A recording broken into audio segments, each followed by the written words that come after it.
పోయి ఉంటుంది కదా. కాబట్టి నేను మిమ్మల్ని కించపరచట్లేదండి, మీరు నన్ను పిలిచారని నేను మిమ్మల్ని తిట్టట్లేదు. నేనేమంటున్నానంటే యేసు ప్రభు దగ్గర తప్పించుకోలేం కదా. మిమ్మల్ని మార్టిన్ లూథర్ గారు పరలోకం తీసుకెళ్ళరు, లేకపోతే ఇప్పుడు ఈ లూథరానికి హెడ్లుగా ఉన్నారు చూసారా, వాళ్ళు తీసుకెళ్ళరు. మిమ్మల్ని పరలోకానికి తీసుకెళ్ళడానికి యేసు ప్రభు ఒక్కడే. కారణం ఏంటో తెలుసా?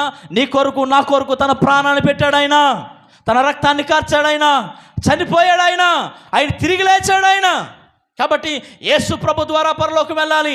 అందుకని అన్నాడు, మార్గము నేనే, సత్యము నేనే, జీవము నేనే, నా ద్వారా తప్ప మరెవడు కూడా తండ్రి దగ్గరికి రాలేడు. మార్గమే ఆయన. కాబట్టి ఆలోచించుకో, నీ పెద్దరికమే నిన్ను పరలోకం వెళ్ళకుండా ఆపేస్తే ఎందుకు ఆ పెద్దరికం? నువ్వు ఒక సేవకుడు అని ఆ సేవ జీవితమే నిన్ను పరలోకం వెళ్ళకుండా ఆపేస్తే మానే అటువంటి సేవ. కాబట్టి